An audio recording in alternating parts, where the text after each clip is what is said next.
अलग अलग asset classes में इन्वेस्टमेंट करना एक बुद्धिमान इन्वेस्टर के लक्षण होते हैं। और जब बात आती है इन्वेस्टमेंट की तो हमेशा याद रखिए आपकी कुछ इन्वेस्टमेंट होनी चाहिए म्यूचुअल फंड्स में, कुछ स्टॉक्स में, कुछ गोल्ड में, कुछ फिक्स्ड रिटर्न प्रोडक्ट्स में भी, ताकि इस समय जो हिकअप्स चल रहे हैं शेयर मार्केट के, उससे आपके पोर्टफोलियो के रिटर्न्स इंटैक्ट रहे और आपकी जो इन्वेस्टमेंट की साइकोलॉजी है उस पर भी एक सेफ्टी कुशन जो है वो बरकरार रहे। तो आज के इस एजुकेशनल वीडियो में हम चर्चा करने वाले हैं एनसीडीज की, यानी कि नॉन कन्वर्टेबल डिबेंचर्स, जहां आपको फिक्स्ड रिटर्न प्राप्त होता है और ये रिटर्न्स दोस्तों कंपैरेटिवली बेटर होते हैं किसी भी अन्य फिक्स्ड रिटर्न देने वाले इन्वेस्टमेंट प्रोडक्ट से। तो सारी चीजें समझेंगे, लाइव डिमॉन्स्ट्रेशन भी बताऊंगा ताकि आपको एक एक्शनेबल इनपुट प्राप्त हो सके। तो शुरू करते हैं इस इंटरेस्टिंग वीडियो को, आइए मिलकर सीखते हैं। तो दोस्तों जब भी किसी कंपनी को लॉन्ग टर्म कैपिटल रेस करना होता है तो वो एनसीडीज के द्वारा यानी कि नॉन कन्वर्टेबल डिबेंचर्स के द्वारा रेस करती हैं। आपने काफी बार देखा होगा कि पब्लिक इशू आते हैं अलग अलग कंपनीज के एनसीडीज के, वहां पर आप अप्लाई कर सकते हो बिल्कुल उसी तरह जैसे आप आईपीओ में अप्लाई करते हो। एनसीडी को दोस्तों आपके और मेरे जैसा एक स्मॉल इन्वेस्टर भी सिलेक्ट कर सकता है, क्योंकि यहाँ पर जो मिनिमम इन्वेस्टमेंट अमाउंट की रिक्वायरमेंट होती है वो केवल 10,000 रुपए की होती है। जैसे कि शेयर्स की फेस वैल्यू होती है, आपने देखा होगा किसी शेयर की 1 रुपए की फेस वैल्यू होती है, किसी की 2 रुपए होती है, किसी की 5 रुपए होती है, किसी की 10 रुपए होती है। एनसीडीज की भी फेस वैल्यू होती है, जनरली ये 1000 रुपए की फेस वैल्यू होती है। तो मिनिमम जो एप्लीकेशन डालनी होती है वो 10 एनसीडीज की डालनी होती है, जिसका मतलब केवल 10,000 रुपए के अमाउंट से भी एनसीडीज में निवेश किया जा सकता है। और एनसीडीज सेकेंडरी मार्केट में लिस्टेड हो जाती है बिल्कुल शेयर्स की तरह।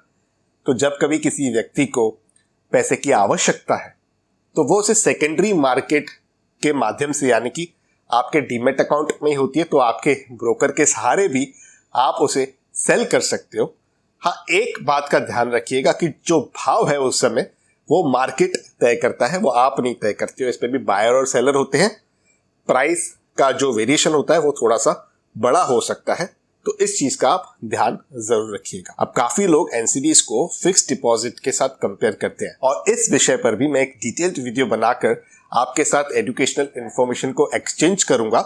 उसके लिए करना क्या है, आपको इस चैनल को सब्सक्राइब कर देना है, बेल आइकन को दबा देना है, ताकि मैं जब भी वो वीडियो पब्लिश करूं तो उसका नोटिफिकेशन आप तक आए और आपको उस वैल्यूएबल इंफॉर्मेशन का लाभ हो सके। अब यहां पर मैं अगर आसान शब्दों का प्रयोग करके आपको शॉर्टकट में समझाने का एक प्रयास करूं तो देखिए, एनसीडीज जो कंपनी इशू करती है यानी कि जो कॉर्पोरेट्स हैं वो एनसीडीज के द्वारा फंड रेस करते हैं, तो उनका ऑब्जेक्टिव क्या होता है, वो लॉन्ग टर्म के लिए पैसा यहां पर उठा रहे हैं। इस पैसे का जो उपयोग है वो अपने बिजनेस में करेंगे और बिजनेस में दोस्तों प्रॉफिट भी होता है, लॉस भी होता है, और ये सच्चाई है। इसलिए ये फिक्स्ड डिपॉजिट के तुलना में थोड़े से ज्यादा रिस्की होते हैं। और कुछ रिस्क को मैं आपके साथ शेयर करूं तो उनमें से हम कह सकते हैं क्रेडिट रिस्क हुआ, डिफॉल्ट रिस्क हुआ, इंटरेस्ट रेट्स अगर बढ़ जाते हैं तो लिस्टेड एनसीडी के प्राइस भी कम हो जाती है, तो इंटरेस्ट रिस्क भी हो जाता है। लेकिन अगर मेरे ओपिनियन के माध्यम से कहूं तो कंपनीज इस चीज को यानी कि इस रिस्क को अच्छे से कॉम्पनसेट भी कर लेती है, थोड़ा सा बेटर इंटरेस्ट रेट प्रोवाइड कराकर। अब फिक्स्ड डिपॉजिट से जो इंटरेस्ट आपको प्राप्त होता है, जो अमाउंट आता है, उस पर टीडीएस कट होती है, लेकिन एनसीडीज के माध्यम से आपको जो इंटरेस्ट आता है आपके बैंक अकाउंट में, उस पर कोई भी टीडीएस डिडक्ट नहीं होती है। मुस्कुराइए नहीं, इसकी टैक्स लायबिलिटी आप पर ही होती है। यहां पर शॉर्ट टर्म और long term capital gain tax के तहत जो भी कैलकुलेशन होती है उसके अनुसार आपकी टैक्स लायबिलिटी होती है, आपको टैक्स पे करनी होती है। अगर आप इस टॉपिक के बारे में ज्यादा इंटरेस्टेड हो तो आप नीचे कमेंट्स के माध्यम से लिखें, तो मैं जरूर एक एजुकेशनल वीडियो क्रिएट करके आपके साथ एक वैल्यूएबल इंफॉर्मेशन को एक्सचेंज जरूर करूंगा। अब दोस्तों एनसीडीज जो है वो 2 प्रकार की होती है। पहली होती है सिक्योर्ड एनसीडी, जैसे नाम में है सिक्योर्ड, तो ये सिक्योर्ड होती है, यानी कि अगर कंपनी पेमेंट नहीं कर पाती है तो उस केस में ये प्रोविजन होता है कि कंपनी के असेट्स को लिक्विडेट करके इन्वेस्टर्स को पेमेंट की जाए। दूसरा टाइप होता है अनसिक्योर्ड एनसीडी, नाम में ही है अनसिक्योर्ड, तो ये अनसिक्योर्ड होती है, यहां पर किसी भी तरीके से कंपनी के जो असेट्स होते हैं वो अटैच नहीं होते हैं। तो उस केस में अगर कंपनी डिफॉल्ट करती है तो आप समझदार हो उसका मतलब क्या होता है। अब मैं सिक्योर्ड एनसीडी के बारे में थोड़ा सा और एक्सप्लेन करना यहाँ पर प्रेफर करूंगा और उसके लिए मैं सहारा लूंगा Edelweiss financial services limited NCD का, जिसका इशू अभी ओपन हुआ है और इसकी आखिरी डेट है 27 दिसंबर की। जिसकी क्रेडिट रेटिंग की बात करें तो CRISIL AA- rating with negative outlook की है और Acuite AA rating with negative outlook की है। और दोस्तों इसका allotment first come first serve basis पे होगा। कूपन रेट यहाँ पर 9.70% पर एनम का है, जो आगे मैं कवर करूंगा, और एडिशनल इंसेंटिव 0.20% पर एनम का भी प्राप्त होगा उन इन्वेस्टर्स को जिन्होंने एडलवाइस के द्वारा पहले भी एनसीडी या बॉन्ड में निवेश किया होगा। अब एडलवाइस कंपनी दोस्तों अपने सारे बिजनेसेस का असेट्स मैनेज करती है, जिसकी वैल्यू करीबन 3.2 ट्रिलियन की है। रिटेल बिजनेस ग्रोथ काफी अच्छी रही है और काफी डाइवर्सिफाइड भी है। बैलेंस शीट भी यहाँ पर ठीक ठाक है, कैपिटल और लिक्विडिटी की भी कोई दिक्कत नहीं है और ट्रैक रिकॉर्ड भी काफी शानदार रहा है। दोस्तों पिछले 10 वर्षों से ये कंपनी प्राइमरी मार्केट से कैपिटल रेज करती आई है और काफी डिसिप्लिन रही है। जब भी पेमेंट की बात आती है, ये बहुत ही इंपॉर्टेंट पॉइंट होता है। क्यों इंपॉर्टेंट पॉइंट है? क्योंकि यहाँ पर जब रीपेमेंट की बात आती है दोस्तों, इंटरेस्ट की, प्रिंसिपल की, तो वो टाइम टू टाइम हो जाता है। अब आइए इसके एक बार इशू स्ट्रक्चर को भी समझ लेते हैं। तो यहां पर आप सीरीज देख रहे हो 1 2 3 4 5 6 7 8 9 10। तो यहां पर जो पहला ये चीज आप देख पा रहे हो, ये है फ्रीक्वेंसी ऑफ इंटरेस्ट पेमेंट। तो यहां पर जैसे सीरीज 1 में एनुअल है, सीरीज 3 में मंथली है, सीरीज 4 में एनुअल है, सीरीज 6 में मंथली है, सीरीज 7 में एनुअल है, सीरीज 9 में मंथली है और सीरीज 10 में एनुअल है। मिनिमम एप्लीकेशन जैसे मैंने आपको पहले भी बताया था कि एनसीडीज में आपके और मेरे जैसा एक छोटा इन्वेस्टर भी निवेश कर सकता है, क्योंकि यहाँ पर जो रिक्वायरमेंट है कैपिटल की वो केवल 10,000 रुपए की रहती है। फेस वैल्यू 1,000 रुपए की है। एक एनसीडी के मल्टीपल यानी कि 1,000 के मल्टीपल पे आप कितनी भी यहाँ पर एप्लीकेशन डाल सकते हो। अभी टेन्योर इंपॉर्टेंट है। सीरीज 1 का टेन्योर है 24 महीने का, उसी तरह सीरीज 4 का 36 महीने का, सीरीज अगर आप 6 ऑनवर्ड्स देखोगे यहाँ पर 8 तक तो 60 मंथ्स का है और 9 और 10 का 120 मंथ्स का है। उसी तरह कूपन रेट होता है दोस्तों। अब ये कूपन रेट और कुछ नहीं बल्कि इंटरेस्ट रेट, ये आप समझ सकते हो साधारण भाषा में। तो यहाँ पर आप देख सकते हो 8.75% है सीरीज 1 का, सीरीज 3 का 8.75% है, सीरीज 7 की बात करो तो 9.55% है और सीरीज 10 की बात करें तो 9.70% का है। अब देखिए सीरीज 10 को अगर हम यहाँ पर देखें ना, तो ये जो 9.70% है ये 120 मंथ्स का ड्यूरेशन और आपको जो इंटरेस्ट प्राप्त होगा वो एनुअली प्राप्त होगा। ठीक है, उसी तरह यहाँ पर रिवर्स आते हैं। सीरीज 9 की बात करें तो यहाँ पर मंथली इंटरेस्ट आपको प्राप्त होगा, 120 महीने की ड्यूरेशन है यहाँ पर, लेकिन जो कूपन रेट होगा यानी कि इंटरेस्ट रेट होगा वो 9.30% का होगा। लेकिन इफेक्टिव यील्ड की बात करें तो वो 9.70% हो जाता है।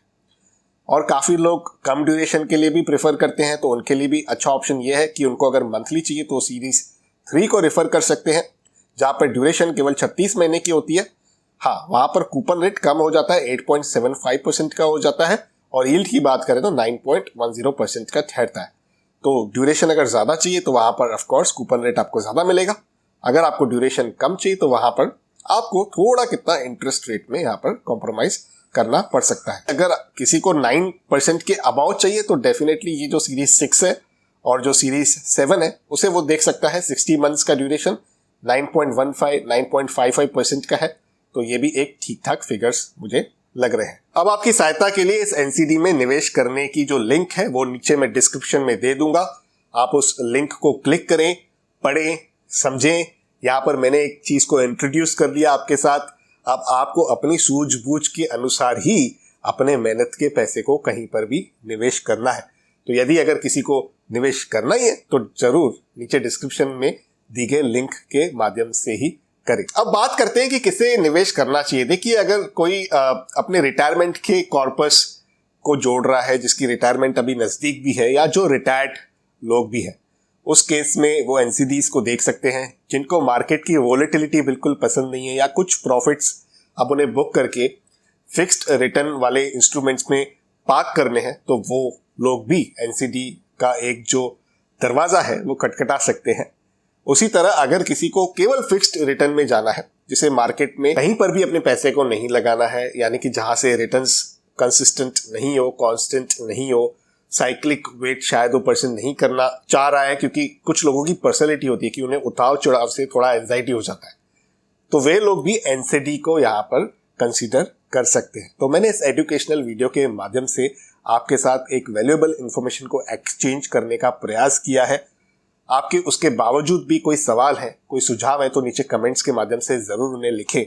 मैं अपनी पूरी कोशिश करूंगा उन्हें एड्रेस करने की, उन्हें रिस्पॉन्ड करने की, या रिप्लाई करके या वीडियो बनाकर। बाकी अगर आपको किसी भी एनसीडी में या किसी भी इन्वेस्टमेंट प्रोडक्ट में निवेश करना है तो हमेशा एक रजिस्टर्ड इन्वेस्टमेंट एडवाइजर की सलाह से कीजिएगा। मैं केवल एजुकेशनल वीडियो के माध्यम से आपके साथ एक इंफॉर्मेशन को एक्सचेंज करता हूं ताकि आपको कुछ न कुछ इनपुट के लिए यहाँ पर चीजें मिल सके जिसको आगे आप डेवलप करके अपना इन्वेस्टमेंट डिसीजन जो है उसे बिल्ड कर सके। तो मैं आशा करता हूं आपको ये वीडियो पसंद आया होगा। अगर आप सहमति रखते हो तो वीडियो को लाइक कीजिए। आपको लगता है इस वीडियो से किसी और का फायदा हो सकता है तो इस वीडियो को उनके साथ शेयर भी कीजिए, खास करके वो लोग जो फिक्स्ड रिटर्न देने वाले प्रोडक्ट्स खोज रहे हैं, देख रहे हैं कहां से पैसे पार्क करके आज के रेट में फिक्स्ड रिटर्न आ सकता है। तो उनके साथ इस वीडियो को शेयर जरूर कीजिएगा। इसी तरह के पर्सनल फाइनेंस से रिलेटेड वीडियोस देखना अगर आपको पसंद है तो आप मेरे इस YouTube चैनल को सब्सक्राइब जरूर कर दीजिए और बेल आइकन को दबाना बिल्कुल नहीं भूलिएगा। तो करते हैं कंक्लूड इस वीडियो को यहीं पर। जल्द मिलते हैं किसी और इंटरेस्टिंग टॉपिक के साथ किसी और दूसरे वीडियो में। तब तक अपने हेल्थ का और वेल्थ का जरूर अच्छे से ख्याल रखिएगा।